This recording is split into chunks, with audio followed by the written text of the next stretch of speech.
Sebelum ceritanya dimulai, silahkan tulis di kolom komentar dari daerah mana saja teman-teman yang menonton cerita ini.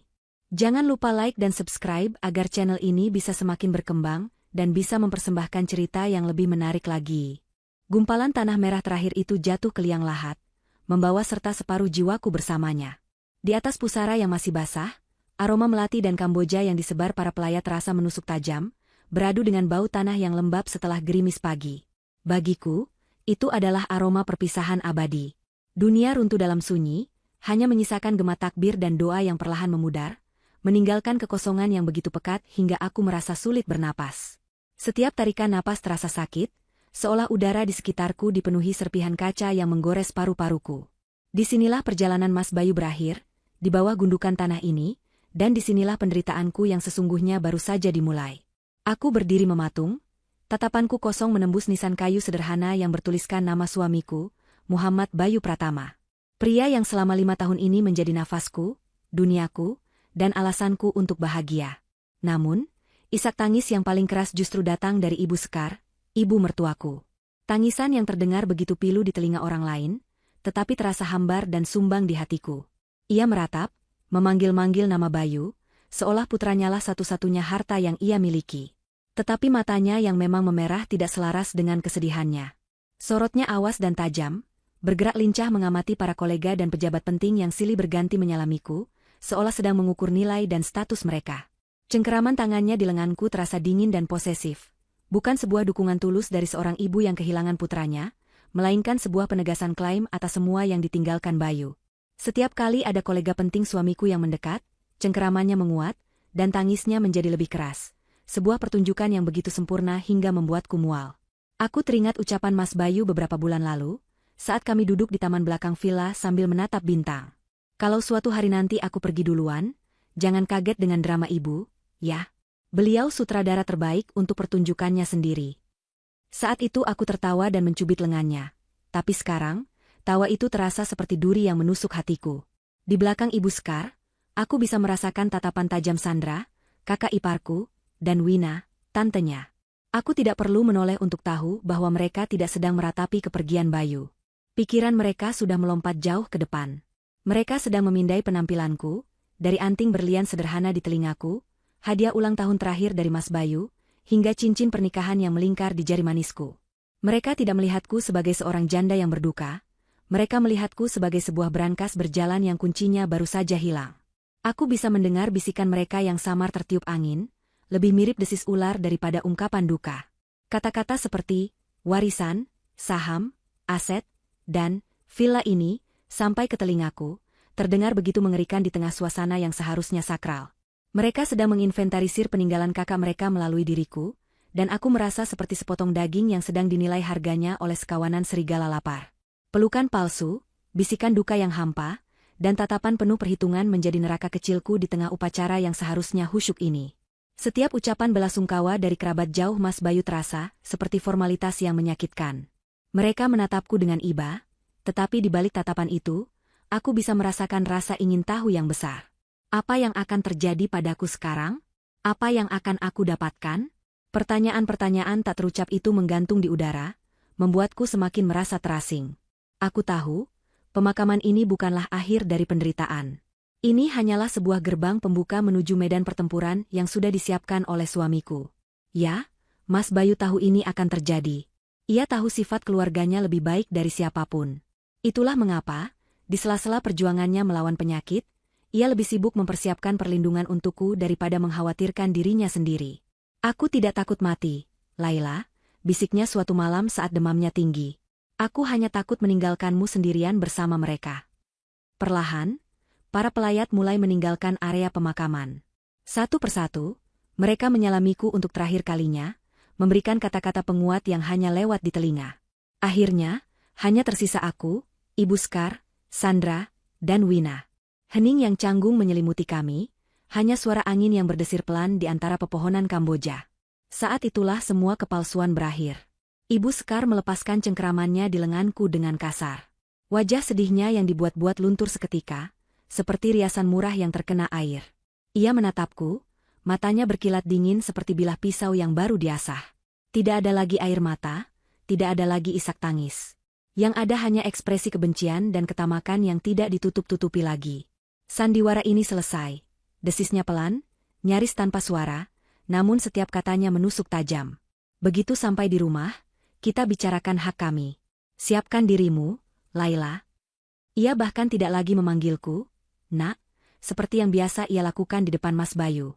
Aku hanya mengangguk pelan, menyimpan semua emosiku jauh di dalam hati. Perjalanan pulang terasa lebih menyesakan daripada prosesi pemakaman itu sendiri. Kami duduk dalam satu mobil, namun terasa seperti berada di dimensi yang berbeda. Ibu Sekar sibuk dengan ponselnya, berbicara dengan seseorang dengan suara rendah, mengatur sesuatu. Sandra di sampingnya juga melakukan hal yang sama.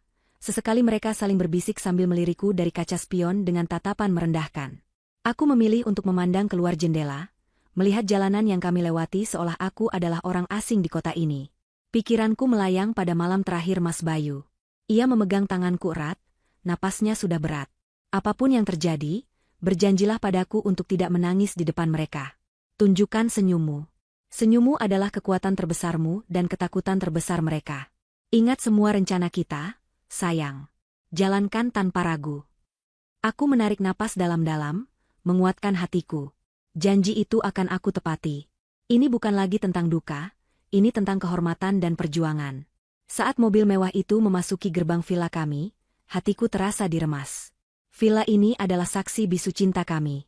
Setiap sudutnya menyimpan kenangan. Kami yang memilih warna catnya, kami yang menata tamannya, kami yang tertawa di ruang keluarganya. Kini, tempat yang seharusnya menjadi surga pribadiku akan segera menjadi neraka. Begitu turun dari mobil, aku berniat langsung menuju kamar kami. Tempat paling pribadi yang kuharap masih steril dari kebencian mereka. Aku butuh waktu untuk sendiri, untuk memeluk foto Mas Bayu dan menangis sejadi-jadinya tanpa ada yang melihat. Tetapi langkahku terhenti. Mau kemana kamu? Suara Ibu Sekar terdengar tajam dan penuh perintah. Aku menoleh. Saya lelah, Bu. Mau ke kamar. Kamar? Sandra tertawa sinis. Kamar yang mana maksudmu? Kamarmu sudah tidak ada lagi di sini. Aku terdiam, menatap mereka dengan tatapan yang berusaha kubuat tetap tenang. Ibu Sekar maju selangkah, menunjuk ke arah ruang keluarga. Kita bicara sekarang. Di ruang keluarga. Tempatmu seharusnya berada. Aku mengikuti langkah mereka ke ruang keluarga dengan perasaan berat. Setiap langkah terasa seperti berjalan di atas paku. Ruangan ini, yang biasanya terasa hangat dan penuh tawa, kini terasa dingin dan mencekam. Sofa empuk berwarna krem yang dulu menjadi tempatku dan Mas Bayu bersantai sambil menonton film, kini terasa seperti kursi pesakitan. Foto-foto pernikahan kami yang terpajang di dinding seolah menatapku dengan iba. Di sana, kami tersenyum begitu bahagia, tanpa tahu badai apa yang akan datang. Ibu Sekar langsung duduk di kursi tunggal yang paling besar, kursi yang biasa diduduki Mas Bayu jika ia sedang memimpin rapat keluarga. Ia duduk dengan punggung tegak, dagu terangkat, memposisikan dirinya sebagai penguasa baru di rumah ini. Sandra dan Wina mengapitnya di sofa panjang, duduk dengan angkuh sambil menyilangkan kaki, menatapku seolah aku adalah seorang terdakwa yang menunggu vonis. Aku memilih untuk tetap berdiri, tidak ingin memberikan mereka kepuasan dengan melihatku duduk layaknya orang yang memohon. Aku berdiri di dekat jendela besar yang menghadap ke taman, tempat di mana Mas Bayu menanam mawar putih kesukaanku. Keheningan berlangsung selama beberapa saat, sebuah perang urat saraf yang sengaja mereka ciptakan untuk meruntuhkan mentalku. Aku bisa merasakan tatapan mereka menelanjangiku, menilai setiap inci dari diriku. Akhirnya, Ibu Sekar berdeham, memecah keheningan yang menyesakkan itu. Laila, panggilnya dengan nada formal yang dingin. Sekarang anakku, Bayu, sudah tidak ada. Itu artinya, ikatan antara kamu dan keluarga ini sudah putus. Kamu bukan lagi menantuku, kamu bukan siapa-siapa lagi bagi kami. Setiap kata yang keluar dari mulutnya diucapkan dengan penekanan yang kejam, dirancang untuk menyakitiku sedalam mungkin. Aku hanya diam mendengarkan, membiarkannya mengeluarkan semua racun yang selama ini ia simpan. Selama ini kamu hidup enak di sini. Semua fasilitas, kemewahan, semua itu milik anakku. Kamu datang ke keluarga ini tidak membawa apa-apa, dan seharusnya kamu pergi juga tidak membawa apa-apa. Lanjutnya, suaranya semakin meninggi. Sandra menimpali dengan senyum mengejek. Benar kata ibu, kamu itu cuma benalu yang beruntung dinikahi oleh kakakku. Sekarang sumber keberuntunganmu sudah kering, sudah saatnya kamu sadar diri dan pergi dari sini. Wina, sang tante, mengangguk-angguk setuju, menambahkan bumbu pada api yang sudah berkobar. Kasihan sekali Bayu, hartanya selama ini dinikmati orang asing. Seharusnya semua ini untuk keluarganya, untuk darah dagingnya. Bukan untuk istri yang bahkan tidak bisa memberinya keturunan. Hinaan terakhir itu terasa seperti tamparan keras di wajahku. Masalah anak adalah luka lama yang selama ini aku dan Mas Bayu hadapi bersama. Kami sudah sepakat untuk tidak memikirkannya dan fokus pada kebahagiaan kami berdua. Tapi mereka, dengan tega, menggunakan luka itu sebagai senjata untuk menyerangku di saat aku paling rapuh. Aku mengepalkan tanganku erat-erat di sisi tubuh, merasakan kuku-kukuku menancap di telapak tangan. Rasa sakit fisik itu sedikit membantuku untuk tetap fokus, untuk tidak terpancing emosi. Aku memejamkan mata sejenak, dan wajah Mas Bayu yang tersenyum muncul di benakku. Aku teringat lagi malam itu, malam di mana ia membongkar semua rencananya. Itu terjadi sekitar 3 bulan yang lalu. Kondisinya sudah mulai menurun, tapi semangatnya masih menyala-nyala. Ia memintaku duduk di ruang kerjanya, dan mengeluarkan sebuah map tebal berwarna biru dari brankas. Ini adalah polis asuransimu, Laila, katanya dengan suara yang tenang. Bukan asuransi jiwa atau kesehatan biasa. Ini adalah asuransi untuk melindungimu dari keluargaku. Ia menjelaskan semuanya dengan rinci. Tentang kepemilikan villa ini yang sejak awal sudah diatasnamakan aku, dibeli dengan uang warisan orang tuaku ditambah sebagian dari uangnya sebagai hadiah pernikahan, jauh sebelum perusahaannya sebesar sekarang. Tentang perusahaannya yang sebagian besar sahamnya telah dialihkan ke sebuah yayasan atas namaku. Tentang dana perwalian yang ia siapkan, dan tentang surat wasiatnya yang berisi jebakan-jebakan hukum yang cerdas. Mereka serakah, dan keserakahan itulah yang akan menghancurkan mereka. Aku sudah menyiapkan panggungnya. Tugasmu hanya bermain peran dengan baik, sayang. Jangan tunjukkan kartumu terlalu cepat. Biarkan mereka merasa menang, biarkan mereka menunjukkan sifat asli mereka. Dan saat mereka berada di puncak kesombongannya, saat itulah kamu tersenyum. Aku membuka mataku. Kekuatan dari kenangan itu mengalir ke seluruh tubuhku, mengusir rasa sakit dan ketakutan. Aku menatap ketiga wanita di depanku yang masih menungguku hancur. Mereka menunggu air mataku, permohonanku, atau mungkin amarahku. Tapi aku tidak akan memberikan satu pun dari itu. Aku menarik napas panjang, lalu melakukan sesuatu yang sama sekali tidak mereka duga. Aku tersenyum. Bukan senyum sinis atau senyum terpaksa, tapi senyum yang tulus, tenang, dan penuh keyakinan. Senyum seseorang yang tahu akhir dari sebuah cerita. Reaksi mereka persis seperti yang digambarkan Mas Bayu. Mereka terperangah.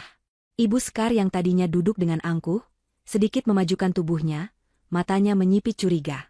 Sandra berhenti memainkan ponselnya, menatapku dengan mulut sedikit terbuka. Wina mengerutkan keningnya dalam-dalam. Senyumanku telah merusak skenario yang ada di kepala mereka. Mereka tidak tahu harus berbuat apa. Apa yang kau tertawakan? Bentak Ibu Sekar, suaranya terdengar sedikit gugup. Tidak ada yang lucu. Apa kamu sudah gila karena ditinggal mati suamimu? Aku menggeleng pelan, senyumku tidak luntur. Saya tidak menertawakan apapun, Bu. Saya hanya menerima. Jawaban singkatku membuat mereka semakin bingung. Dan kebingungan itulah yang aku butuhkan. Anakku sudah meninggal. Suara Ibu Sekar meninggi, mencoba merebut kembali kendali situasi. Sekarang kamu bukan siapa-siapaku lagi. Mulai hari ini, aku dan anak-anakku akan tinggal di rumah ini. Dan kamu, ia menunjukku dengan telunjuknya yang gemetar karena emosi, silakan angkat kaki dari sini. Bawa saja pakaianmu, jangan sentuh barang lain sedikit pun. Sandra dan Wina, setelah pulih dari keterkejutan mereka, kembali menemukan kepercayaan diri mereka. Mereka tertawa, tawa yang terdengar sumbang dan dipaksakan, mencoba menutupi kegugupan mereka. Mereka ikut-ikutan menghinaku, mengusirku dengan kata-kata kasar. Aku membiarkan mereka menyelesaikan semuanya. Aku mendengarkan setiap hinaan, setiap makian, dan menyimpannya baik-baik dalam ingatanku. Bukan untuk dendam, tapi sebagai bukti. Bukti yang akan kubutuhkan nanti. Setelah mereka kehabisan kata-kata dan hanya menyisakan napas yang terengah-engah karena marah, aku akhirnya angkat bicara. Suaraku terdengar begitu tenang, kontras dengan suasana yang panas. Baik, Bu, saya akan pergi. Hanya itu. 3 kata itu membungkam mereka seketika. Tidak ada perlawanan. Tidak ada tangisan. Tidak ada permohonan. Aku hanya setuju. Kemenangan yang mereka harapkan terasa begitu hambar. Mereka menginginkan sebuah drama, sebuah pertarungan, di mana mereka bisa melihatku hancur dan memohon di kaki mereka. Tapi aku tidak memberikannya. Aku hanya memberikan mereka sebuah kepatuhan yang aneh, dan sebuah senyuman yang tidak bisa mereka artikan. Dengan ketenangan yang sama, aku berbalik dan berjalan menuju tangga. Aku bisa merasakan tatapan mereka yang penuh kebingungan dan kecurigaan menusuk punggungku. Biarlah. Biarkan mereka bertanya-tanya. Biarkan mereka merayakan kemenangan palsu ini. Seperti kata Mas Bayu, panggung ini milik mereka untuk sementara waktu. Tapi tirai penutupnya ada di tanganku.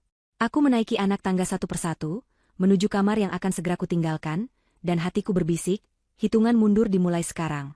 Mas, aku akan membuatmu bangga. Aku menaiki anak tangga dengan langkah yang mantap dan terukur. Punggungku tetap lurus, kepalaku tegak. Aku tidak akan membiarkan mereka melihatku goyah sedikit pun. Di belakangku, keheningan yang tegang masih menyelimuti ruang keluarga. Aku bisa membayangkan wajah-wajah bingung mereka, mencoba memecahkan teka-teki sikapku. Mereka mengharapkan drama, pertunjukan air mata dan kemarahan, tetapi yang kuberikan hanyalah kepatuhan yang membingungkan. Biarlah mereka menebak-nebak, karena dalam ketidaktahuan mereka, letak kelemahannya.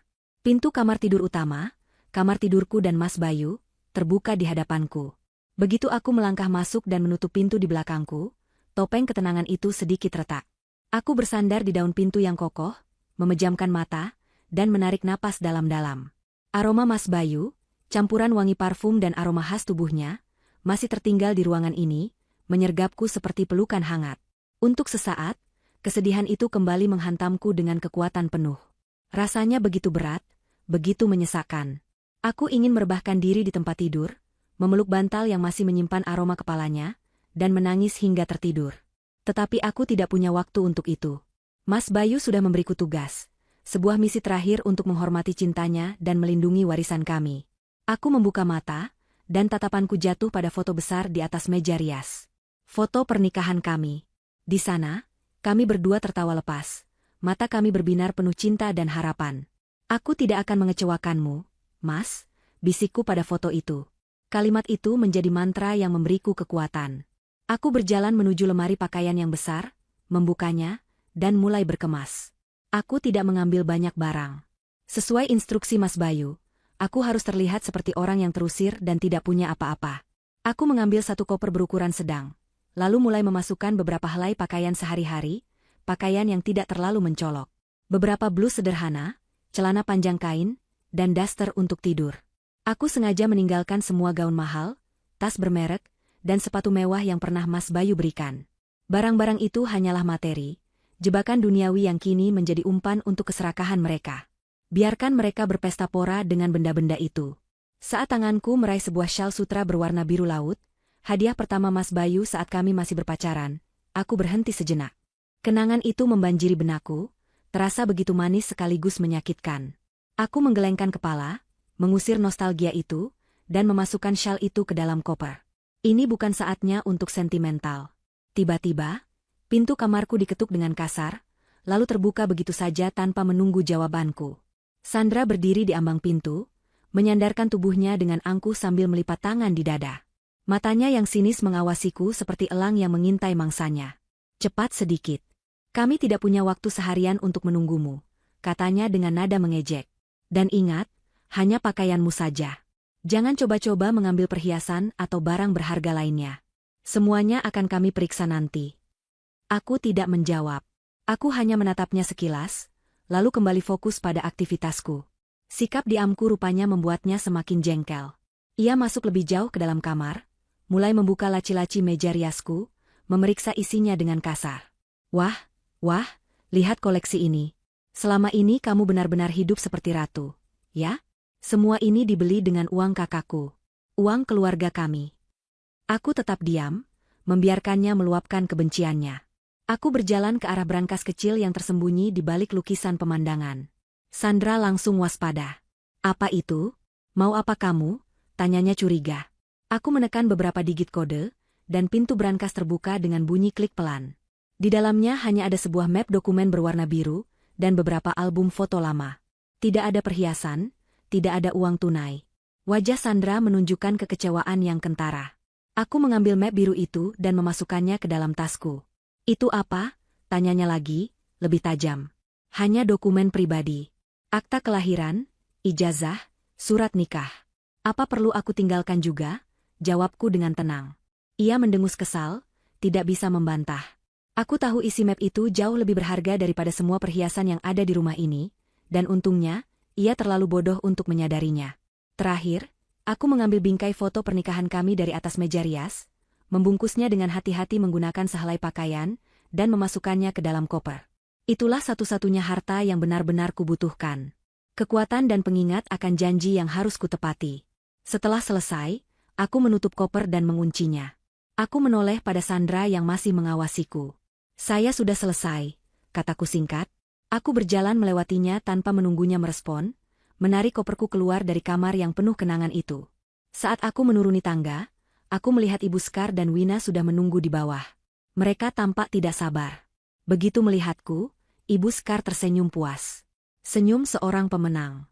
Sudah selesai drama mengemasnya? Bagus. Sekarang, serahkan kunci mobil, ponsel kantor, dan semua kartu kredit atas nama Bayu. Perintahnya sambil menadahkan tangan. Tanpa banyak bicara, aku meletakkan semua yang ia minta di atas meja kopi. Kunci mobil sport, ponsel yang berisi semua kontak bisnis Mas Bayu, dan dompet kecil berisi kartu-kartu kredit perusahaan. Aku sudah memindahkan semua data pribadiku dan mencadangkan kontak yang penting tadi malam, saat mereka semua tertidur. Mereka pikir mereka mendapatkan akses ke kerajaan Mas Bayu, padahal yang mereka dapatkan hanyalah cangkang kosong yang sudah tidak berguna. Setelah menyerahkan semuanya, aku menarik gagang koperku dan berjalan lurus menuju pintu keluar. Aku tidak menoleh ke belakang. Aku tidak mengucapkan sepatah kata pun. Langkah kakiku mantap, menyeberangi lantai marmer yang dingin. Saat tanganku menyentuh gagang pintu utama, aku berhenti sejenak, menarik napas, lalu kembali memasang senyum tipis di bibirku. Senyum terakhirku untuk mereka di rumah ini. Aku membuka pintu dan melangkah keluar, merasakan hangatnya sinar matahari sore menerpa wajahku. Di belakangku, aku bisa mendengar sorak kemenangan mereka yang tertahan. Tawa mereka terdengar begitu keras, memenuhi rumah yang seharusnya sedang berduka. Aku tidak peduli. Aku terus berjalan menyusuri jalan masuk yang panjang, menarik koperku di atas bebatuan. Setiap langkah membawaku semakin jauh dari masa laluku, dan semakin dekat dengan masa depanku. Satpam di gerbang menatapku dengan iba dan bingung, tapi aku hanya memberinya senyum dan anggukan kecil. Begitu berada di luar gerbang, aku mengeluarkan ponsel pribadiku dari saku, ponsel lama yang tidak pernah mereka ketahui, dan memesan taksi online. Sambil menunggu, aku berdiri di tepi jalan, menatap fasad villa megah itu untuk terakhir kalinya. Dari luar, semuanya tampak sempurna. Tapi aku tahu, di dalamnya, sebuah bom waktu baru saja mulai berdetak. Beberapa menit kemudian, taksi yang kupesan tiba. Sopir taksi membantuku memasukkan koper ke dalam bagasi, dan aku segera masuk ke kursi penumpang. "Kemana, Bu?" tanyanya ramah. Aku menyebutkan alamat sebuah hotel sederhana di pusat kota, tempat yang sudah dipesankan untukku. Begitu mobil mulai melaju, meninggalkan villa itu di belakang, aku merasakan beban berat terangkat dari pundakku. Babak pertama dari sandiwara ini telah selesai. Aku menjalankan peranku dengan baik. Kini, saatnya untuk babak kedua. Aku mengeluarkan ponselku lagi, mencari satu nomor di kontak yang sudah kusimpan dengan nama samaran. Nama kontak itu adalah Tukang Kebun. Aku menekan tombol panggil. Setelah 2 kali dering, panggilan itu dijawab oleh suara seorang pria yang tenang dan profesional. "Selamat sore, dengan Budi di sini." "Selamat sore, Pak Budi. Ini saya, Laila." "Ah, Ibu Laila. Saya turut berduka cita atas kepergian Pak Bayu. Saya sudah menunggu telepon dari Ibu. Bagaimana situasinya?" tanyanya. Aku menatap jalanan yang ramai dari jendela taksi, senyumku kini berubah menjadi senyum yang dingin dan penuh perhitungan. "Mereka sudah mengambil umpannya, Pak," kataku dengan suara yang mantap dan jelas. "Jalankan protokol pelindung, sekarang juga." Begitu pintu utama tertutup di belakang Laila, suasana di dalam villa langsung berubah drastis.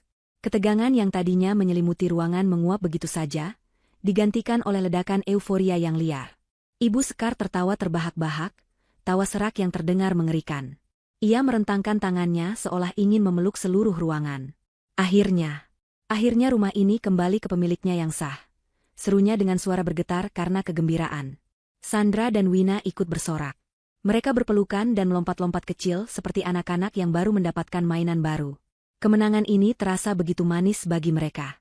Mereka berhasil mengusir Laila, sang benalu, tanpa perlawanan sedikit pun. Mereka merasa begitu hebat, begitu pintar, dan begitu berkuasa. Hari pertama mereka habiskan untuk menjelajahi wilayah kekuasaan baru mereka. Mereka seperti turis di negeri dongeng. Sandra langsung berlari ke kamar utama, kamar yang baru saja ditinggalkan Laila. Ia merebahkan dirinya di tempat tidur ukuran raja dengan spray sutra. "Ah, empuk sekali. Mulai malam ini, aku yang tidur di sini," teriaknya. Ia membuka lemari pakaian Laila dan matanya berbinar melihat deretan gaun, tas, dan sepatu mahal. "Lihat, Tante Wina. Semuanya sekarang milik kita." Wina tidak mau kalah. Ia langsung menuju dapur dan membuka kulkas 2 pintu yang penuh dengan bahan makanan impor dan minuman mahal. Ia mengambil sebotol sampanye, membukanya dengan letupan keras, lalu menuangkannya ke 3 gelas kristal. "Mari kita bersulang untuk awal yang baru," ajaknya. Mereka bertiga bersulang dengan gembira, sampanye membasahi bibir mereka yang tersenyum puas. Ibu Sekar, sebagai sang matriark, langsung mengambil alih ruang kerja Bayu. Ia duduk di kursi kulit yang besar di belakang meja kayu jati yang kokoh. Ia membelai permukaan meja dengan jemarinya, matanya berkilat-kilat penuh keserakahan. Disinilah pusat kendali kerajaan bisnis putranya. Ia merasa, dengan duduk di kursi ini, ia telah mewarisi semua kekuasaan Bayu. Ia mulai membuka laci-laci, mencari buku cek, dokumen perusahaan, dan sertifikat aset. "Kita harus segera mengurus surat-suratnya. Pindahkan semua aset atas nama Bayu menjadi namaku. Jual beberapa mobil sportnya yang tidak perlu, lalu kita bisa renovasi taman belakang menjadi kolam renang pribadi," rencananya dengan antusias. Mereka menghabiskan sisa hari itu dengan berfantasi tentang masa depan mereka yang gemilang. Berlibur keliling Eropa, membeli apartemen mewah di ibu kota, memulai bisnis butik untuk Sandra. Mimpi-mimpi mereka terbang begitu tinggi, tanpa menyadari bahwa sayap yang mereka gunakan terbuat dari lilin. Hari kedua, euforia itu masih terasa. Pagi harinya, Ibu Sekar mencoba menghubungi manajer bank pribadi Bayu. Ia menelepon dengan nada seorang ratu, memerintahkan sang manajer untuk segera memproses pengalihan dana dari rekening Bayu ke rekeningnya. Namun, jawaban yang ia terima tidak sesuai harapan. Sang manajer menjawab dengan sangat formal dan hati-hati. "Mohon maaf, Bu Sekar.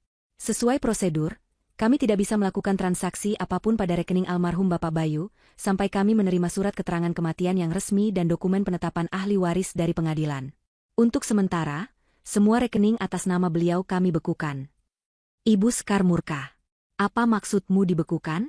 Aku ini ibunya. Aku ahli waris satu-satunya," bentaknya di telepon. Tapi sang manajer tetap teguh pada pendiriannya, bersembunyi di balik peraturan perbankan yang kaku. Ibu Sekar membanting telepon dengan kesal. "Dasar birokrasi berbelit-belit. Mereka mempersulit kita," gerutunya pada Sandra dan Wina. "Tenang saja, Bu. Itu hal biasa. Nanti kita tinggal urus surat-suratnya ke pengacara. Paling hanya butuh beberapa hari," kata Sandra, mencoba menenangkan ibunya. Ia terlalu sombong untuk berpikir bahwa ini adalah sebuah masalah serius. Mereka menganggap ini hanyalah sebuah rintangan kecil. Sebuah formalitas yang membosankan sebelum mereka bisa menikmati harta rampasan mereka sepenuhnya. Keyakinan mereka begitu besar, membutakan mereka dari pertanda-pertanda bahaya yang mulai muncul. Mereka melanjutkan pesta mereka, memesan makanan mahal dari restoran bintang 5, mencoba fasilitas spa pribadi di dalam villa, dan menghabiskan malam dengan menonton film di ruang teater pribadi. Mereka benar-benar percaya bahwa dunia ada dalam genggaman mereka. Namun, pada hari ketiga, retakan pertama pada dinding kemenangan mereka mulai terlihat. Pagi itu, saat mereka sedang sarapan di tepi kolam ikan koi, seorang kurir berseragam datang ke villa. Ia membawa sebuah amplop coklat besar yang tebal dan tampak sangat resmi. Sandra yang menerimanya, karena ia yang paling dekat dengan pintu. "Surat untuk siapa ini?" tanyanya pada kurir itu. Kurir itu memeriksa catatannya. "Untuk Ibu Laila Pramesti, selaku pemilik sah Villa Mutiara Kencana," jawabnya dengan jelas. Alis Sandra berkerut. Ia tertawa sinis. "Laila sudah tidak tinggal di sini lagi. Dia sudah diusir. Mungkin kamu salah alamat." Tapi kurir itu menggeleng. "Alamatnya sudah benar, Bu. Saya hanya bertugas mengantar. Mohon diterima dan ditandatangani bukti terimanya." Karena kesal dan ingin kurir itu cepat pergi, Sandra menandatangani tanda terima itu dengan asal-asalan dan membanting pintu. Ia membawa surat itu ke meja makan dengan ekspresi jijik. Dasar perempuan tidak tahu malu. Sudah diusir pun masih ada saja surat yang datang untuknya. Cibirnya sambil melempar amplop itu ke atas meja. Paling juga tagihan kartu kreditnya, sahut Wina acuh tak acuh. Ibu Sekar mengambil amplop itu, mengamatinya. Di sudut kiri atas, tertera logo sebuah firma hukum ternama yang namanya cukup disegani di dunia bisnis. Rasa penasaran mengalahkan rasa jijiknya. Coba buka. Kita lihat apa isinya, perintahnya. Dengan sedikit malas, Sandra merobek amplop itu. Ia mengeluarkan beberapa lembar kertas tebal yang penuh dengan ketikan rapat. Ia mulai membacanya dengan suara pelan, masih dengan nada meremehkan. Dengan hormat, sehubungan dengan bla bla bla kami dari kantor hukum Budi Hrekan, selaku kuasa hukum dari klien kami, Nyonya Laila Pramesti. Nada bicaranya mulai melambat saat ia membaca kalimat selanjutnya. Matanya yang tadinya santai, kini membelalak. Wajahnya yang sombong perlahan berubah menjadi pucat pasi. Ada apa, San? Cepat baca, desak ibunya, tidak sabar. Sandra menelan ludah dengan susah payah. Suaranya bergetar saat ia melanjutkan membaca, pemberitahuan somasi terakhir atas tindakan penempatan ilegal properti milik klien kami yang terletak di alamat. Ia tidak sanggup melanjutkan. Tangannya yang memegang kertas itu mulai gemetar. Ibu Sekar merebut kertas itu dari tangan Sandra dengan kasar. Ia membacanya sendiri, matanya bergerak cepat dari satu baris ke baris berikutnya. Wina ikut mencondongkan tubuhnya untuk melihat. Suasana ceria pagi itu lenyap seketika, digantikan oleh keheningan yang tebal dan dingin. Di atas kertas itu, tertulis dengan bahasa hukum yang tegas dan tidak bisa dibantah, bahwa mereka diberi waktu 2x24 jam untuk mengosongkan properti yang bukan milik mereka, atau mereka akan menghadapi tuntutan hukum pidana dan perdata. Euforia mereka hancur berkeping-keping. Keheningan yang pecah di meja sarapan itu terasa lebih memekakan daripada teriakan manapun. Wajah Ibu Sekar memerah padam, urat-urat di lehernya menonjol saat ia mencengkeram kertas somasi itu. Tangannya gemetar hebat, bukan karena takut, tetapi karena amarah yang meluap-luap. Ia merasa dipermalukan, ditipu oleh seorang wanita yang ia anggap lemah dan bodoh. Sandra dan Wina menatapnya dengan cemas. Wajah mereka yang tadinya pucat kini ikut memerah karena amarah dan kebingungan. Euforia kemenangan yang mereka rasakan selama 2 hari terakhir lenyap tak berbekas, digantikan oleh rasa pahit pengkhianatan. Kurang ajar. Ibu Sekar akhirnya meledak. Ia meremas surat itu menjadi bola dan melemparkannya ke lantai dengan kasar. Perempuan licik. Beraninya dia melakukan ini pada kita. Ini pasti gertakan. Dia pikir kita bodoh dan akan takut dengan surat palsu ini.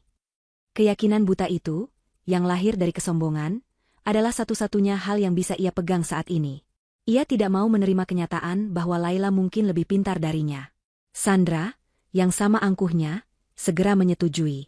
Benar, Bu, ini tidak masuk akal. Mana mungkin villa ini atas nama dia? Semua orang tahu ini dibeli pakai uang Mas Bayu. Laila pasti membayar pengacara abal-abal untuk menakut-nakuti kita. Katanya, mencoba meyakinkan dirinya sendiri sebanyak ia mencoba meyakinkan ibunya. Wina pun ikut menimpali. Betul, Mbak Yu. Jangan terpancing. Ini pasti akal-akalan si Laila, karena dia tidak terima kita usir. Dia mau kita panik dan memanggilnya kembali. Jangan beri dia kepuasan itu. Mereka bertiga saling menguatkan, membangun kembali dinding kesombongan mereka yang baru saja retak. Mereka memutuskan untuk mengabaikan surat itu, menganggapnya sebagai angin lalu, sampah yang tidak berarti. Tetapi, benih keraguan sudah tertanam. Meskipun mulut mereka berkata tegar, mata mereka menunjukkan kecemasan yang tidak bisa disembunyikan. Untuk membuktikan bahwa mereka masih berkuasa, Ibu Sekar memutuskan untuk mengambil tindakan. Aku akan menelepon perempuan itu sekarang juga. Akan kudengarkan langsung dari mulutnya omong kosong apa lagi yang sedang ia rencanakan. Ia berjalan dengan langkah besar menuju ruang keluarga, menyambar gagang telepon nirkabel yang tergeletak di meja. Ia menekan nomor ponsel Laila yang ia hafal di luar kepala. Nomor yang sama yang beberapa hari lalu tidak aktif. Nada sambung terdengar. Jantung Ibu Sekar berdebar sedikit lebih kencang. Setelah beberapa detik, panggilan itu dijawab. Halo, terdengar suara Laila di seberang sana. Suaranya terdengar sangat berbeda. Tidak ada lagi nada lembut dan sedikit ragu yang biasa ia gunakan saat berbicara dengan ibu mertuanya. Suara itu kini terdengar tenang, datar, dan dingin. Seolah ia sedang berbicara dengan orang asing. Laila. Kamu di mana? Bentak Ibu Sekar tanpa basa-basi. Beraninya kamu mengirim surat sampah itu ke rumahku. Apa maksudmu semua ini? Di seberang telepon, hening sejenak. Ibu Sekar bisa mendengar suara lalu lintas yang samar, menandakan Laila sedang berada di luar. Rumah ibu? Laila akhirnya menjawab, nadanya terdengar sedikit geli. Saya rasa ada kesalahpahaman di sini, Bu. Surat itu saya kirim ke rumah saya. Rumah yang saat ini sedang Ibu tempati tanpa izin. Jawaban itu seperti bensin yang disiramkan ke api. Amarah Ibu Sekar meledak. Jangan kurang ajar kamu, Laila. Rumah ini milik anakku, Bayu, dan sekarang dia sudah meninggal, artinya ini semua milikku. Milik keluarga kami. Kamu tidak punya hak apa-apa. Teriaknya histeris, membuat Sandra dan Wina yang menguping di dekatnya ikut tegang. Saya mengerti kemarahan Ibu, kata Laila dengan ketenangan yang luar biasa. Tapi hukum berkata lain. Surat itu asli, dan firma hukum yang saya tunjuk akan menindaklanjutinya jika Ibu tidak kooperatif. Saya hanya mencoba memberi Ibu kesempatan untuk pergi dengan cara yang baik-baik. Kesempatan? Kamu mengancamku? Saya tidak mengancam. Saya hanya menyatakan fakta hukum. Ketidakberdayaan membuat Ibu Sekar semakin kalap. Ia mulai mengeluarkan sumpah serapah, menghina Laila dengan kata-kata paling keji yang bisa ia pikirkan. Ia menuduhnya sebagai penipu, perempuan matre, menantu tidak tahu diuntung. Laila hanya diam mendengarkan semua itu. Setelah amukan Ibu Sekar mereda, dan hanya menyisakan napasnya yang terengah-engah, Laila berbicara lagi. Kali ini, suaranya terdengar lebih dingin dari sebelumnya. Sudah selesai, Bu? Kalau sudah, saya hanya ingin mengatakan satu hal. Hening sejenak. Saya, kata Laila pelan, namun setiap katanya terasa tajam. Saya tidak melakukan apa-apa. Saya hanya mengikuti wasiat terakhir Mas Bayu. Sambungan telepon langsung terputus. Ibu Sekar berdiri mematung, gagang telepon masih menempel di telinganya. Kata-kata terakhir Laila menggema di kepalanya. Wasiat. Selama ini ia berpikir Bayu tidak meninggalkan wasiat apapun, sehingga semua hartanya akan jatuh padanya sesuai hukum waris. Jika ada wasiat, maka ceritanya akan sangat berbeda. Kepanikan yang sesungguhnya mulai menjalari dirinya. Ini bukan lagi sekadar gertakan. Ini adalah sebuah permainan catur yang rumit, dan ia baru sadar bahwa dirinya bahkan tidak tahu aturan mainnya. Dia bilang apa, Bu? Tanya Sandra cemas, melihat wajah ibunya yang pucat. Wasiat? Dia bilang ini semua kemauan Bayu. Ada surat wasiat? Jawab Ibu Sekar dengan suara bergetar. Kabar itu seperti bom yang meledak di tengah mereka. Wasiat. Sebuah kata yang bisa mengubah segalanya. Kepanikan mulai menyebar. Untuk menenangkan diri dan membuktikan bahwa Laila hanya berbohong, Sandra memutuskan untuk melakukan tes. Aku akan coba beli tas edisi terbaru secara online pakai kartu kredit Mas Bayu. Kalau transaksi berhasil, artinya Laila hanya membual, katanya. Ia segera membuka laptopnya, mencari situs belanja barang mewah, dan melakukan transaksi senilai ratusan juta rupiah. Saat ia menekan tombol bayar, yang muncul di layar adalah sebuah tulisan merah yang menyakitkan. Transaksi ditolak. Ia mencoba lagi. Ditolak. Ia mencoba kartu lainnya. Hasilnya sama. Ditolak. Keringat dingin mulai membasahi pelipisnya. Melihat kegagalan Sandra, Ibu Sekar ikut mencoba. Ia menelepon dealer mobil mewah langganan Bayu, berniat menjual salah satu mobil sport yang ada di garasi. Namun, jawaban dari pihak dealer sama mengejutkannya. Mohon maaf sekali, Bu Sekar. Kami baru saja mendapat pemberitahuan dari pihak bank dan kuasa hukum Bapak Bayu. Semua aset bergerak atas nama beliau, termasuk mobil-mobilnya, statusnya dibekukan sementara hingga proses pembacaan wasiat selesai. Kami tidak bisa melakukan transaksi jual-beli apapun. Kekalahan telak ini membuat mereka bertiga terduduk lemas di sofa. Mereka mulai sadar, kendali mereka atas harta Bayu hanyalah ilusi. Mereka terkurung di dalam sangkar emas yang megah, tetapi mereka tidak memiliki kuncinya. Saat malam tiba, teror itu terasa semakin nyata. Ketika Wina hendak membuat kopi menggunakan mesin espresso canggih di dapur, mesin itu tidak mau menyala. Layar digitalnya menunjukkan tulisan, akses ditolak. Hubungi administrator. Kemudian, saat Sandra hendak bersantai di kamar utama, pendingin ruangan tiba-tiba mati dan tidak bisa dinyalakan kembali. Panel kontrolnya sama sekali tidak merespon. Puncaknya adalah ketika mereka sedang berkumpul di ruang keluarga, mencoba memikirkan langkah selanjutnya, tiba-tiba jaringan Wi-Fi di seluruh rumah mati total. Saat mereka mencoba menyambungkannya kembali, nama jaringan sudah berubah dan kini meminta kata sandi baru yang tidak mereka ketahui. Villa mewah yang 2 hari lalu terasa seperti surga, kini mulai terasa seperti rumah hantu yang angker. Rumah itu, secara perlahan, mulai menolak mereka. Setiap sistem pintar yang dulu mereka kagumi kini berbalik melawan mereka, seolah diperintah oleh arwah pemiliknya yang tidak rela rumahnya dihuni oleh orang-orang serakah. Mereka terisolasi, kepanasan, dan diliputi ketakutan. Dinding kesombongan mereka telah runtuh, memperlihatkan kepanikan dan kebodohan di baliknya. Ketenangan Laila bukanlah sebuah kepura-puraan. Itu adalah buah dari sebuah persiapan matang yang dirancang oleh cinta dan kepedihan. Pikirannya mundur ke 3 bulan yang lalu, ke sebuah sore yang mendung di kantor pengacara Budi Rekan. Ruangan itu didominasi oleh rak-rak buku hukum yang tinggi menjulang, beraroma kertas tua dan kopi. Di luar jendela, hujan rintik-rintik mulai turun, menciptakan suasana yang muram namun hikmat. Di seberang meja kayu yang besar, duduklah Pak Budi, seorang pria parubaya dengan wajah kebapakan dan sorot mata yang tajam. Ia adalah sahabat lama ayah Bayu, dan telah menjadi pengacara kepercayaan keluarga selama puluhan tahun. Di samping Laila, duduklah Mas Bayu. Tubuhnya memang terlihat lebih kurus dari biasanya, dan ada lingkaran hitam di bawah matanya yang menandakan kelelahan. Tapi semangat di matanya masih menyala terang, lebih terang dari sebelumnya. Semangat seorang pejuang yang sedang mempersiapkan pertempuran terakhirnya. "Terima kasih sudah datang, Pak Budi," kata Bayu, suaranya terdengar sedikit serak, namun tetap mantap. "Seperti yang sudah kita diskusikan di telepon, ada beberapa hal final yang harus kita selesaikan hari ini." Pak Budi mengangguk. "Tentu saja, Bayu, apapun untukmu." Ia kemudian menatap Laila dengan senyum ramah. "Dan untukmu, Laila, aku sudah menganggapmu seperti putriku sendiri." Laila hanya bisa tersenyum tipis. Hatinya terasa sesak. Pertemuan ini terasa begitu nyata, begitu final. Seolah mereka sedang menghitung mundur hari-hari terakhir kebersamaan mereka. Bayu meraih tangan Laila dan menggenggamnya erat. Genggamannya hangat dan menenangkan.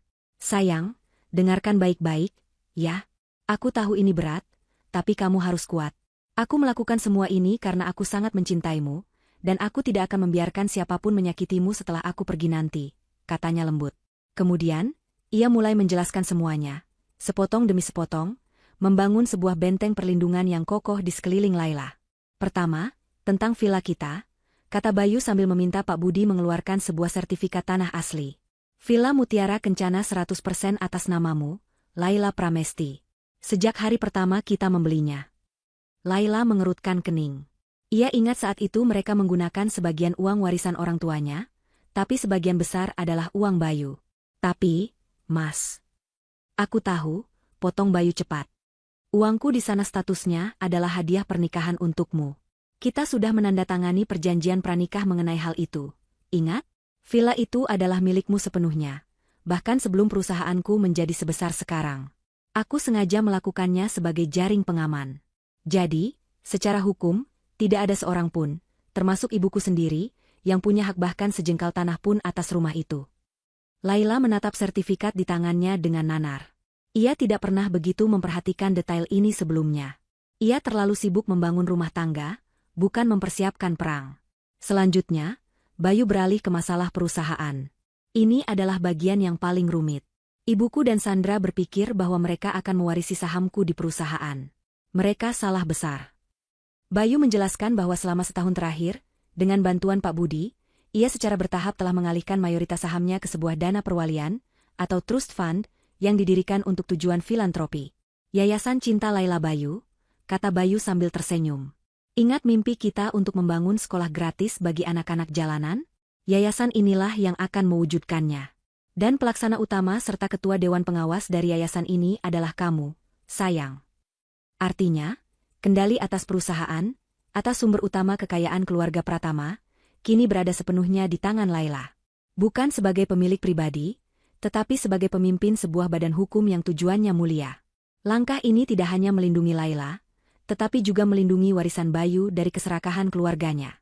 Aset-aset lain seperti mobil, apartemen, semuanya terdaftar sebagai aset perusahaan atau yayasan. Jadi, mereka tidak bisa menyentuhnya. Rekening bank pribadiku juga sudah diatur sedemikian rupa. Dananya akan dialihkan secara otomatis ke rekening yayasan setelah surat kematianku terbit," lanjut Bayu. Pak Budi menambahkan, "Semuanya sudah kami atur sesuai hukum yang berlaku, Laila. Sangat rapat dan tidak ada celah sama sekali." Laila hanya bisa menatap suaminya dengan air mata yang mulai menggenang. Ini semua terlalu besar, terlalu berat. Ia tidak menginginkan harta atau kekuasaan. Ia hanya menginginkan suaminya tetap hidup. Seolah bisa membaca pikirannya, Bayu mengusap punggung tangannya. Aku tahu kamu tidak peduli dengan semua ini. Tapi anggaplah ini sebagai amanah dariku. Lanjutkan mimpi kita, ya? Laila mengangguk lemah, air matanya akhirnya menetes. Lalu bagaimana dengan ibu? Tanyanya lirih. Aku tidak ingin beliau menderita.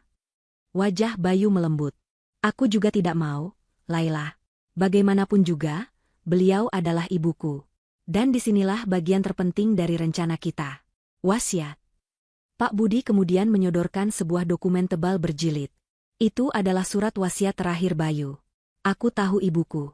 Beliau tidak akan tinggal diam. Beliau akan mencoba merebut semuanya darimu, terutama villa kita. Beliau akan menghinamu, mengusirmu, dan menunjukkan sifat aslinya. Dan kita akan membiarkan beliau melakukannya, kata Bayu, matanya berkilat tajam. Pak Budi membuka halaman tertentu dari wasiat itu. Di sini, dalam klausul 11C, kata Pak Budi sambil menunjuk sebuah paragraf, Bayu telah menetapkan dana pensiun bulanan yang sangat besar untuk ibunya, Ibu Sekar. Lebih dari cukup untuk hidup mewah seumur hidupnya. Laila terkejut mendengarnya. Tapi, lanjut Bayu, ada satu syarat mutlak yang tertulis di sana. Syarat yang sangat sederhana. Dana tersebut baru akan cair dan bisa dinikmati oleh ibuku. Dengan syarat, setelah kematianku, beliau terbukti telah memperlakukan istriku, Laila Pramesti, dengan hormat, baik, dan memberikannya tempat tinggal yang layak. Jika syarat ini dilanggar, maka seluruh dana pensiun tersebut secara otomatis batal dan akan dialihkan sepenuhnya ke yayasan. Laila terkesiap. Ia akhirnya mengerti. Ini adalah sebuah jebakan. Sebuah ujian moral yang Bayu tahu persis akan gagal dijalani oleh ibunya. Bayu tidak sedang menghukum ibunya. Ia memberikan ibunya sebuah pilihan, antara kasih sayang dan keserakahan. Dan ia sudah tahu apa yang akan ibunya pilih. Jadi, saat mereka mengusirmu dari rumah, kata Bayu, menatap Laila dalam-dalam, jangan melawan, jangan marah, jangan menangis di depan mereka. Pergilah dengan senyuman. Karena saat kamu melangkah keluar dari gerbang itu, kamu tidak sedang terusir. Kamu sedang menjadi algojo yang mengeksekusi surat wasiatku. Senyummu adalah tanda kemenangan kita. Air mata Laila mengalir deras sekarang. Bukan karena sedih, tetapi karena terharu oleh dalamnya cinta dan perlindungan yang suaminya berikan. Bayu telah memikirkan segalanya. Setiap detail, setiap kemungkinan. Ia menggunakan keserakahan keluarganya sebagai senjata untuk menghancurkan diri mereka sendiri. Setelah pertemuan itu selesai, Laila merasa jauh lebih kuat. Ia tahu apa yang harus ia lakukan. Kini, pikirannya kembali ke masa sekarang. Ia duduk di kamar hotelnya yang sederhana namun bersih. Di luar jendela, lampu kota mulai menyala satu persatu. Ia menatap bingkai foto pernikahannya yang ia letakkan di meja. Wajah Bayu di foto itu seolah tersenyum memberinya semangat. Ia sudah melewati tahap pertama. Surat somasi sudah dikirim. Protokol pelindung sudah dijalankan, yang berarti Pak Budi secara bertahap mengambil alih kendali sistem digital di villa dari jarak jauh. Semua berjalan sesuai rencana. Ponselnya bergetar. Sebuah pesan masuk dari Pak Budi. Tahap 2 siap. Saya akan ke lokasi besok pagi. Kuatkan hatimu, Laila. Laila membalas singkat, terima kasih, Pak. Ia meletakkan ponselnya, menarik napas panjang, dan bersiap untuk pertempuran esok hari. Ini belum selesai. Ini baru saja dimulai. Pagi hari keempat rasa seperti kiamat kecil di dalam villa. Kemewahan yang tadinya membuai kini berubah menjadi siksaan. Tanpa pendingin ruangan, udara di dalam rumah terasa panas dan pengap, membuat semua orang berkeringat dan mudah tersinggung. Tanpa wifi, mereka terputus dari dunia luar, terisolasi dalam sangkar emas mereka yang canggih namun kini lumpuh. Tidak ada air panas untuk mandi, tidak ada mesin kopi untuk memulai hari. Semua kemudahan teknologi yang mereka banggakan kini, menjadi monumen bisu atas kekalahan mereka.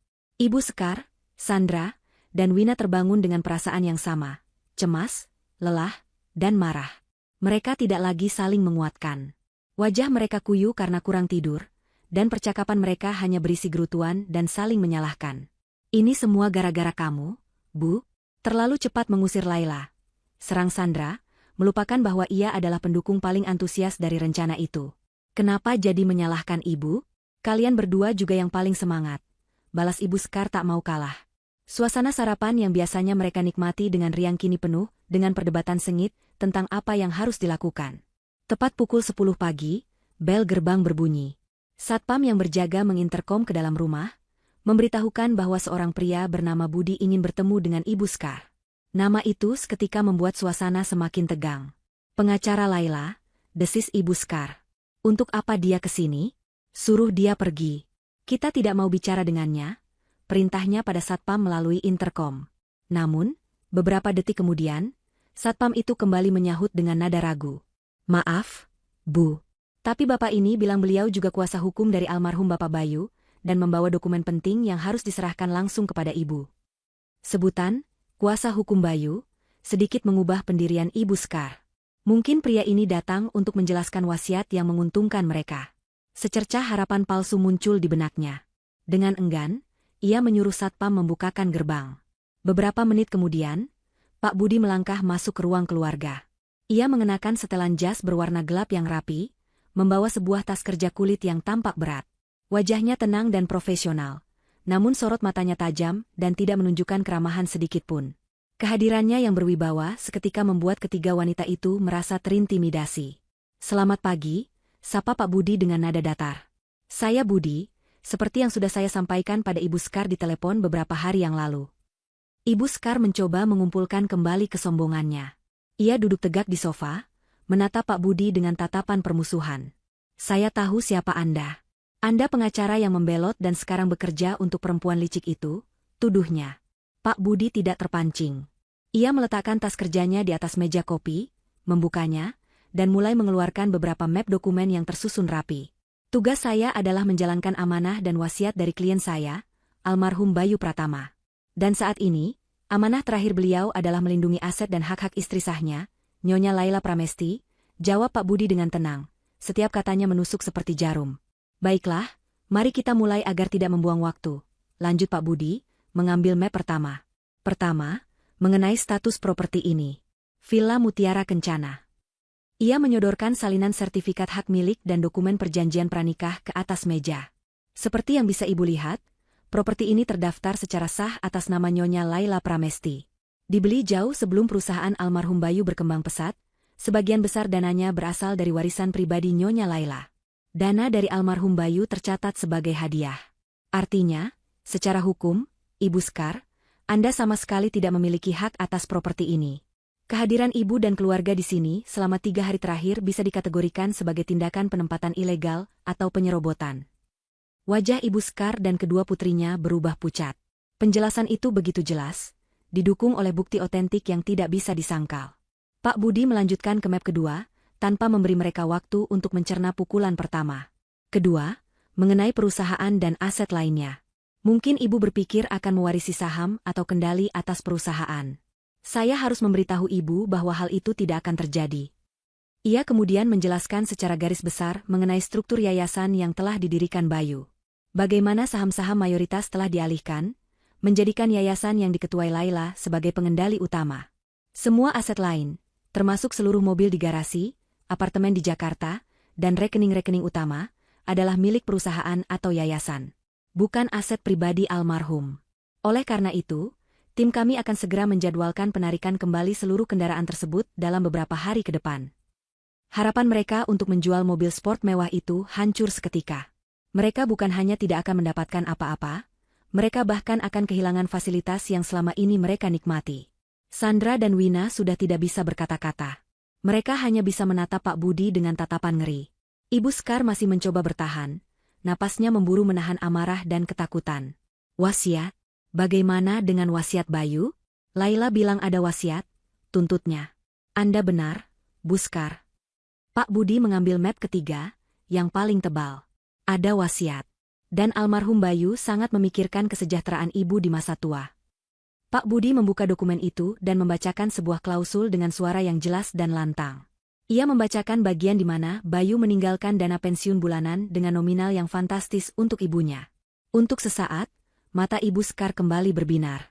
Jumlah itu lebih dari cukup untuk membuatnya hidup mewah. Mungkin ini tidak terlalu buruk. Tetapi, kata Pak Budi, dan kata itu menggantung di udara dengan berat, ada satu syarat mutlak yang menyertai klausul tersebut. Ia kemudian membacakan syarat itu kata per kata. Syarat yang mengharuskan Ibu Skar untuk memperlakukan Laila dengan baik dan hormat. Dengan mengusir Nyonya Laila dari rumahnya sendiri, memberinya hinaan, dan merampas hak-haknya hanya beberapa jam setelah pemakaman putra Anda, Ibu secara sadar dan tanpa paksaan telah melanggar syarat tersebut. Klausul 11C dengan ini dinyatakan batal demi hukum. Seluruh dana pensiun yang disiapkan untuk Ibu akan dialihkan ke Yayasan Cinta Laila Bayu. Itulah pukulan terakhir. Pukulan yang meremukan seluruh tulang kesombongan dan harapan Ibu Sekar. Ia merosot di sofa, matanya nanar menatap kosong ke depan. Ia tidak hanya kehilangan warisan, ia telah membatalkan hadiah terakhir dari putranya dengan tangannya sendiri. Keserakahannya telah membutakannya. Ketika mereka pikir semuanya tidak bisa menjadi lebih buruk, Pak Budi mengeluarkan satu map terakhir. Map berwarna merah. Ada satu hal lagi yang perlu kita diskusikan, Bu Sekar. Ini menyangkut masalah pribadi Ibu. Pak Budi kemudian mengungkap fakta yang paling mengerikan. Sekitar 6 bulan yang lalu, Ibu Sekar, yang terlilit gaya hidup mewah dan utang kartu kredit, telah mengambil pinjaman pribadi dalam jumlah sangat besar dari sebuah bank. Dalam pengajuan pinjaman itu, kata Pak Budi dengan nada serius, Ibu secara ilegal menggunakan nama besar putra Ibu dan menjaminkan potensi warisan yang akan Ibu terima sebagai kolateral. Pihak bank, karena hubungan baik mereka dengan almarhum Bayu, menyetujuinya dengan asumsi Ibu adalah ahli waris utama. Pak Budi berhenti sejenak, membiarkan informasi itu meresap. Dengan batalnya hak waris Ibu, maka jaminan pinjaman itu kini tidak ada nilainya. Pihak bank telah kami informasikan mengenai situasi hukum yang sebenarnya. Pinjaman Ibu kini berstatus macet total dan harus segera dilunasi. Karena Ibu telah melakukan penipuan jaminan, pihak bank akan menempuh jalur hukum untuk menyita seluruh aset pribadi atas nama Ibu untuk menutupi utang tersebut. Dunia Ibu Sekar runtuh. Ia tidak hanya kehilangan masa depan yang gemilang, ia juga akan kehilangan semua yang ia miliki saat ini. Rumahnya, simpanannya, semuanya akan lenyap karena keserakahannya sendiri. Hitungan mundur telah berakhir. Yang tersisa hanyalah menunggu eksekusi. Pak Budi berdiri, merapikan kembali dokumen-dokumennya. Sesuai surat somasi, Anda punya waktu sampai besok pagi pukul 8 untuk mengosongkan properti ini secara sukarela. Lewat dari jam itu, tim kami akan datang untuk melakukan pengosongan paksa. Dan sebagai informasi, aliran listrik dan air ke properti ini juga akan diputus mulai besok pagi. Selamat siang. Pak Budi berbalik dan berjalan keluar, meninggalkan 3 wanita yang hancur lebur di tengah runtuhan keserakahan mereka sendiri. Malam terakhir di villa terasa seperti di neraka. Tidak ada lagi tawa, tidak ada lagi mimpi. Yang ada hanya keheningan yang berat, diselingi isak tangis putus asa dari Sandra dan Wina, serta tatapan kosong Ibu Sekar yang menakutkan. Mereka tidak bisa tidur. Mereka hanya duduk di ruang keluarga yang gelap, diterangi cahaya rembulan yang menyelinap masuk dari jendela besar. Kemewahan di sekeliling mereka kini terasa seperti ejekan. Sofa empuk, lukisan mahal, patung kristal, semua itu bukan milik mereka. Mereka hanyalah penumpang gelap di sebuah kapal pesiar yang akan menendang mereka ke laut lepas keesokan paginya. Saling menyalahkan sudah tidak ada gunanya. Energi mereka sudah habis. Mereka kini hanya bisa pasrah menunggu fajar, menunggu datangnya hari penghakiman. Dan fajar pun datang, membawa serta kenyataan yang brutal. Tepat pukul 8 pagi, seperti yang dijanjikan, semua lampu di dalam villa berkedip sejenak lalu padam total. Suara dengung pendingin ruangan berhenti. Layar televisi menjadi hitam. Kematian listrik itu terasa begitu final, seperti detak jantung terakhir dari kemewahan mereka. Rumah yang megah itu kini terasa gelap, sunyi, dan asing. Hanya beberapa menit setelah itu, suara beberapa mobil yang berhenti di depan gerbang memecah keheningan pagi. Dari jendela, mereka bisa melihat sebuah mobil hitam elegan dan sebuah van besar berhenti. Dari mobil hitam, keluarlah beberapa pria berbadan tegap yang mengenakan seragam safari, dipimpin oleh seorang pria muda berjas yang merupakan asisten Pak Budi.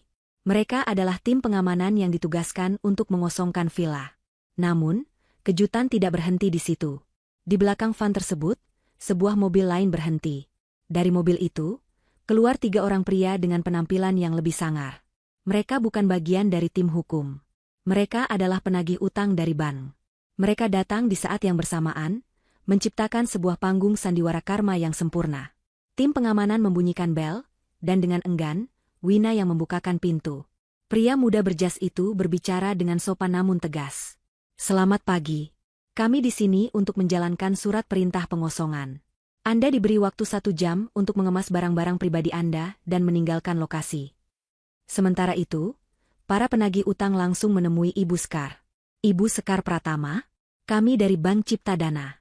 Kami di sini untuk menjalankan surat sita aset atas utang Anda yang telah jatuh tempo. Kekacauan pun terjadi.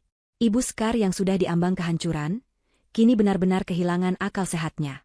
Ia berteriak-teriak histeris, menolak semua itu, menuduh mereka semua berkomplot untuk menghancurkannya. Tapi tidak ada yang peduli dengan teriakannya. Para petugas keamanan dengan tenang mulai mengawasi mereka, memastikan mereka hanya mengemas pakaian dan barang pribadi, tidak lebih. Sementara itu, para penagih utang, dengan surat sita di tangan, mulai berkeliling rumah. Mereka tidak mengambil barang milik villa, tetapi mereka menyita semua barang pribadi berharga yang Ibu Scar bawa ke sana.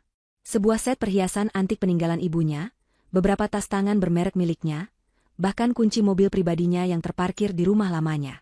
Proses pengusiran itu menjadi tontonan yang memalukan. Beberapa tetangga yang sedang berolahraga pagi atau sekadar menyiram tanaman, berhenti untuk menonton. Mereka berbisik-bisik, menatap dengan rasa ingin tahu dan sedikit rasa puas. Mereka semua melihat bagaimana 5 hari yang lalu Laila, sang menantu, pergi dengan tenang hanya membawa 1 koper. Kini, mereka melihat sang ibu mertua dan anak-anaknya diusir dengan paksa, diiringi drama dan teriakan. Kontras itu begitu jelas, memperlihatkan siapa yang memiliki martabat dan siapa yang tidak. Di tengah kekacauan itu, ponsel Sandra berdering. Panggilan dari manajer butiknya. Dengan tangan gemetar, Sandra menjawab. Kabar buruk seolah tak mau berhenti. Pihak bank telah membekukan rekening butiknya, karena bisnis itu didirikan menggunakan dana dari pinjaman ibunya yang kini bermasalah. Butik impiannya, simbol statusnya, kini diambang kebangkrutan. Wina juga tidak luput. Salah satu penagih utang memberitahunya bahwa namanya tercatat sebagai penjamin di beberapa dokumen utang Ibu Scar, membuatnya ikut terseret dalam masalah hukum ini. Mimpi mereka hancur dalam hitungan jam. 1 jam kemudian, semuanya selesai. Ibu Scar, Sandra, dan Wina berdiri di trotoar di luar gerbang villa yang kini tertutup rapat. Masing-masing hanya membawa 1 koper berisi pakaian. Mereka tidak punya tujuan. Rumah lama Ibu Scar akan segera disita. Butik Sandra akan bangkrut. Mereka benar-benar tidak punya apa-apa lagi. Harga diri mereka luruh bersama dengan harta mereka. Di tengah keputusasaan itu, mereka mulai saling menyalahkan dengan suara keras. Tidak peduli lagi dengan tatapan orang-orang di sekitar mereka. Ini semua salahmu, Bu. Keserakahanmu menghancurkan kita semua. Jerit Sandra. Kamu juga menikmatinya, kan? Jangan cuci tangan, balas Ibu Scar sengit. Tepat di puncak pertengkaran mereka yang memalukan itu, sebuah sedan hitam mewah berhenti tepat di depan mereka. Mobil itu adalah salah satu mobil perusahaan yang kini secara resmi menjadi kendaraan operasional Laila sebagai ketua yayasan. Kaca jendela di kursi belakang turun perlahan. Di dalamnya, duduk Laila. Ia mengenakan blus sederhana namun elegan, rambutnya ditata rapi. Wajahnya tenang, tidak menunjukkan ekspresi kemenangan, kebencian, ataupun iba. Ia hanya menatap mereka dengan tatapan datar yang sulit diartikan. Ketiga wanita itu seketika terdiam. Mulut mereka terkatup rapat, pertengkaran mereka berhenti begitu saja. Di hadapan Laila yang kini tampak begitu berkuasa dan tenang, mereka merasa sangat kecil, sangat hina, dan sangat kalah. Mereka, yang 5 hari lalu dengan angkuh mengusir Laila, kini berdiri di hadapannya layaknya pengemis yang menunggu belas kasihan. Kehadiran Laila yang tiba-tiba itu seperti sambaran petir di tengah badai. Pertengkaran sengit antara Ibu Scar, Sandra, dan Wina berhenti seketika, kata-kata kasar tersangkut di tenggorokan mereka. Mereka berdiri mematung di trotoar yang kotor, dengan 3 koper usang sebagai satu-satunya harta mereka, menatap mobil mewah yang berhenti di depan mereka. Pintu mobil terbuka, dan Laila melangkah keluar. Ia tidak lagi terlihat seperti janda rapuh yang mereka usir 5 hari lalu. Ia berdiri tegak, mengenakan blus sutra sederhana yang memancarkan keanggunan, rambutnya disanggul rapi. Tidak ada perhiasan yang mencolok, tetapi auranya memancarkan kekuatan dan kepercayaan diri yang jauh lebih bernilai daripada emas manapun. Wajahnya tenang, ekspresinya sulit dibaca. Ia tidak tersenyum, tetapi juga tidak menunjukkan kemarahan. Ia hanya menatap mereka dengan tatapan yang tajam dan jernih, seolah bisa melihat langsung ke dalam jiwa mereka yang busuk. Di bawah tatapan itu, ketiga wanita yang tadinya begitu buas itu menciut. Kebanggaan mereka yang sudah hancur lebur kini benar-benar menjadi debu. Realitas menghantam mereka dengan keras. Di hadapan mereka berdiri wanita yang memegang nasib mereka di tangannya. Ibu Scar, yang seumur hidupnya terbiasa dihormati dan ditakuti, adalah yang pertama kali hancur. Topeng keangkuhannya luruh total. Dengan langkah tertatih, ia mendekati Laila. Air mata buaya yang dulu ia gunakan di pemakaman, kini berubah menjadi air mata penyesalan yang sesungguhnya. Laila, nak? Panggilnya dengan suara parau yang bergetar. Ia mencoba meraih tangan Laila, tetapi Laila mundur selangkah, menjaga jarak. Gestur kecil itu menunjukkan batas yang jelas dan tak bisa ditembus. Melihat penolakan itu, Ibu Skar jatuh berlutut di trotoar yang berdebu. Ia tidak peduli lagi dengan harga diri atau tatapan para tetangga yang masih menonton dari kejauhan. Maafkan ibu, Laila. Maafkan ibu. Ibu sudah dibutakan oleh harta. Ibu hilaf. Nak, tolong, jangan biarkan kami seperti ini. Kami harus tinggal di mana? Kami harus makan apa? Ratapnya, suaranya pecah oleh isak tangis yang menyedihkan. Melihat ibunya berlutut, Sandra pun ikut luruh pertahanannya. Ia yang tadinya paling vokal menghina Laila, kini ikut menangis dan memohon.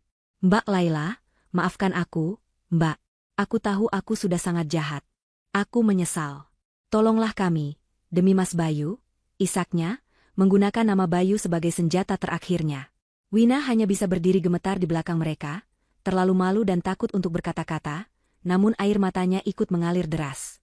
Laila mendengarkan semua ratapan dan permohonan maaf itu dalam diam. Ia membiarkan mereka mengeluarkan semua penyesalan mereka. Di dalam hatinya, berkecamuk berbagai perasaan. Ada sisa-sisa rasa sakit dari hinaan mereka, tetapi tidak ada rasa benci. Yang ada justru semacam rasa kasihan yang dingin. Ia kasihan melihat betapa rendahnya mereka bisa jatuh demi uang, dan betapa cepatnya mereka merendahkan diri saat uang itu hilang. Ia teringat lagi pesan Mas Bayu, jangan biarkan kebencian mereka meracunimu, sayang. Jadilah lebih baik dari mereka. Pesan itu menjadi kompas moralnya. Setelah tangisan mereka sedikit mereda, Laila akhirnya angkat bicara. Suaranya tetap tenang, namun setiap katanya mengandung bobot yang berat. Berdirilah, katanya pada Ibu Skar. Jangan merendahkan diri kalian seperti ini. Itu tidak akan mengubah apapun. Dengan gemetar, Ibu Skar dan Sandra bangkit berdiri, menatap Laila dengan penuh harap. Semua yang terjadi hari ini, lanjut Laila, matanya menatap lurus ke arah Ibu Skar, bukan balas dendam dari saya.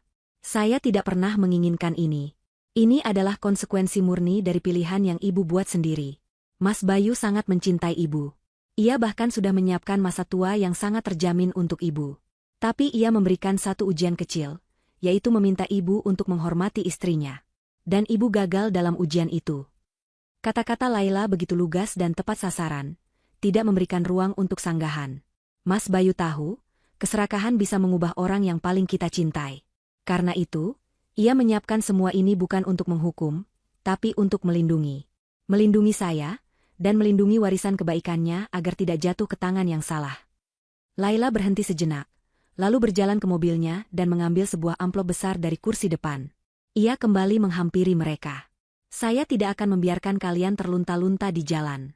Bagaimanapun juga, ibu adalah ibunya Mas Bayu. Dan Mas Bayu tidak akan pernah menginginkan itu. Ia menyodorkan amplop itu kepada Ibu Skar.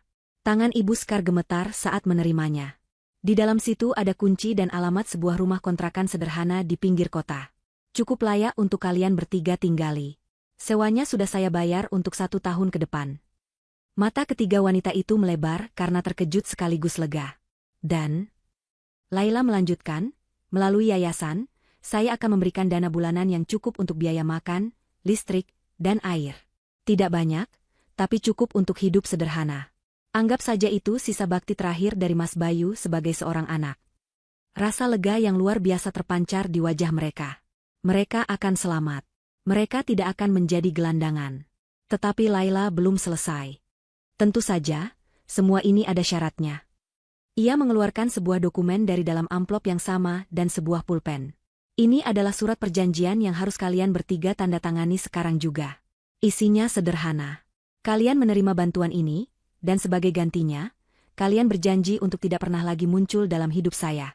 Tidak menelepon, tidak mendatangi, tidak mengganggu saya, keluarga saya, ataupun urusan yayasan dalam bentuk apapun. Jika perjanjian ini dilanggar, semua bantuan akan dihentikan saat itu juga, dan saya tidak akan ragu untuk menempuh jalur hukum atas pelanggaran privasi. Ini bukan lagi sebuah permohonan, melainkan sebuah transaksi. Laila tidak memberikan bantuan atas dasar kasihan, ia membeli kedamaian dan kebebasannya dari masa lalunya yang beracun. Ibu Skar menatap surat perjanjian itu. Ada sedikit keraguan di matanya. Menerima ini berarti mengakui kekalahan total dan menyerahkan kendali sepenuhnya. Tapi pilihan apa lagi yang ia punya? Di satu sisi ada kehidupan di jalanan, di sisi lain ada sebuah atap di atas kepala dan makanan di atas meja. Dengan tangan yang masih gemetar, ia mengambil pulpen itu. Tanpa membaca detailnya, ia menandatanganinya di atas kap mobil Laila. Sandra dan Wina pun mengikuti tanpa ragu. Setelah ketiga tanda tangan itu tergores di atas kertas, Laila mengambil kembali surat itu, melipatnya dengan rapi, dan memasukkannya ke dalam tasnya. Pak Budi akan mengurus sisanya, katanya. Ia menatap mereka untuk terakhir kalinya. Tidak ada lagi yang perlu dibicarakan. Semuanya sudah selesai. Tanpa mengucapkan selamat tinggal, Laila berbalik, masuk kembali ke dalam mobilnya, dan melaju pergi, meninggalkan mereka bertiga di trotoar bersama kunci menuju kehidupan baru mereka yang sederhana dan penuh penyesalan. 1 bulan telah berlalu. Udara pagi di Villa Mutiara Kencana terasa begitu segar dan bersih. Laila berdiri di balkon kamarnya, memegang secangkir teh hangat sambil menatap taman di bawah yang bermandikan cahaya matahari pagi. Semuanya terasa berbeda. Rumah yang sempat rasa dingin dan penuh ancaman itu kini telah kembali menjadi surga pribadinya. Sebuah sangkar emas yang kini pintunya terbuka lebar. Setelah hari yang menentukan itu, Laila menghabiskan minggu pertamanya untuk membersihkan rumah. Bukan hanya membersihkan debu, tetapi membersihkan sisa-sisa energi negatif yang ditinggalkan oleh ibu mertuanya. Ia menyewa jasa desainer interior, mengubah cat di beberapa ruangan, mengganti perabotan di ruang keluarga dengan yang lebih mencerminkan seleranya, yang lebih hangat dan minimalis. Ia menyimpan beberapa foto Bayu di tempat-tempat strategis, bukan sebagai pengingat duka, tetapi sebagai perayaan atas cinta mereka. Proses itu adalah bagian dari terapinya, sebuah cara untuk menegaskan kembali bahwa ini adalah rumahnya, tempatnya untuk memulai hidup yang baru. Kehidupannya kini jauh dari kata kosong. Kesibukannya telah beralih sepenuhnya pada Yayasan Cinta Laila Bayu. Ia bukan lagi sekadar istri seorang pengusaha sukses, ia kini adalah seorang pemimpin. Ia menghabiskan hari-harinya dengan rapat, merancang program, mengunjungi lokasi-lokasi potensial, dan memastikan setiap rupiah dari dana yayasan digunakan dengan tepat sasaran. Ia menemukan gairah baru dalam hidupnya. Melihat senyum anak-anak jalanan yang mulai mendapatkan bimbingan belajar, atau berbincang dengan para ibu tunggal yang mendapatkan pelatihan keterampilan dari yayasan, memberinya kebahagiaan yang jauh lebih besar daripada yang pernah diberikan oleh tas bermerek atau perhiasan mahal. Ia sadar, inilah warisan sesungguhnya dari Bayu. Bukan tumpukan harta, melainkan kesempatan untuk berbuat baik. Pak Budi, yang kini menjadi penasihat hukum tetap yayasan, selalu mendampinginya dengan setia, membimbingnya melewati seluk-beluk dunia bisnis dan filantropi. Laila belajar dengan cepat, membuktikan bahwa ia lebih dari mampu untuk menjalankan amanah suaminya. Di sisi lain kota, di sebuah rumah kontrakan di gang yang sempit, kehidupan berjalan dengan sangat berbeda. Ibu Sekar, Sandra, dan Wina hidup dalam neraka kecil yang mereka ciptakan sendiri. Rumah itu terasa sempit, panas, dan selalu berantakan. Dana bulanan dari yayasan memang cukup untuk hidup, tetapi sangat jauh dari standar kemewahan yang biasa mereka jalani. Stripet dari status sosial dan kekayaan, sifat asli mereka yang buruk semakin menjadi-jadi. Hari-hari mereka diisi dengan pertengkaran sengit mengenai hal-hal sepele. Siapa yang giliran membersihkan rumah, menu makanan apa yang terlalu mahal, siapa yang menggunakan listrik terlalu boros. Ibu Sekar, yang kehilangan semua hartanya karena utang, menjadi wanita tua yang pemarah dan penuh penyesalan. Sandra, yang butiknya bangkrut dan kini tidak punya apa-apa, menghabiskan waktunya dengan meratapi nasib dan menyalahkan ibunya. Wina, yang ikut terseret masalah hukum, menjadi paranoid dan selalu menyalahkan semua orang. Karma bagi mereka bukanlah kemiskinan total, melainkan sebuah kehidupan mediocre yang penuh dengan penyesalan dan kebencian, terkurung bersama dalam sangkar sempit, selamanya dihantui oleh bayangan kemewahan yang mereka hancurkan dengan keserakahan mereka sendiri. Suatu sore, Laila duduk sendirian di bangku taman di halaman belakang vilanya, tepat di tempat ia dan Bayu dulu sering menatap bintang. Ia memegang sebuah buku catatan kecil milik Bayu yang baru ia temukan, berisi ide-ide dan mimpi-mimpi Bayu tentang yayasan mereka. Saat membaca tulisan tangan suaminya, ia tersenyum. Ia merasa begitu dekat dengan Bayu, seolah suaminya itu sedang duduk di sampingnya, membisikkan kata-kata semangat. "Aku sudah melakukannya, Mas," bisiknya ke udara. "Aku menjalankan mimpi kita. Proyek sekolah pertama akan dimulai bulan depan. Aku harap kamu bangga." Angin sore berdesir pelan, seolah menjawab bisikannya. Untuk pertama kalinya sejak Bayu pergi, ia merasa damai sepenuhnya. Dukanya telah berubah menjadi kekuatan. Kehilangannya telah berubah menjadi tujuan hidup. Ia tidak lagi meratapi kepergian Bayu, ia kini merayakan kehidupannya dengan cara melanjutkan kebaikannya. Keesokan paginya, Laila terbangun sebelum matahari terbit. Ia berjalan menuju balkon kamarnya, tempat favoritnya di rumah itu. Dari sana, ia bisa melihat garis cakrawala yang perlahan mulai berubah warna. Oranye, merah muda, lalu keemasan. Fajar yang baru sedang menyingsing, menjanjikan hari yang cerah. Ia menarik napas dalam-dalam, merasakan segarnya udara pagi memenuhi paru-parunya. Ia telah melewati badai tergelap dalam hidupnya dan berhasil keluar menjadi pribadi yang lebih kuat, lebih bijaksana, dan lebih mandiri. Ia adalah Laila, seorang wanita yang pernah kehilangan segalanya, namun kini telah menemukan dunianya yang baru. Sebuah dunia yang ia bangun sendiri di atas fondasi cinta, keadilan, dan kebaikan. Saat sinar matahari pertama menyentuh wajahnya, sebuah senyuman tulus terukir di bibirnya. Bukan lagi senyum misterius untuk menyembunyikan rencana, bukan senyum dingin untuk menghadapi lawan. Ini adalah senyum kebahagiaan yang murni, senyum seorang wanita yang telah menemukan kedamaian dan siap menyambut fajar yang baru.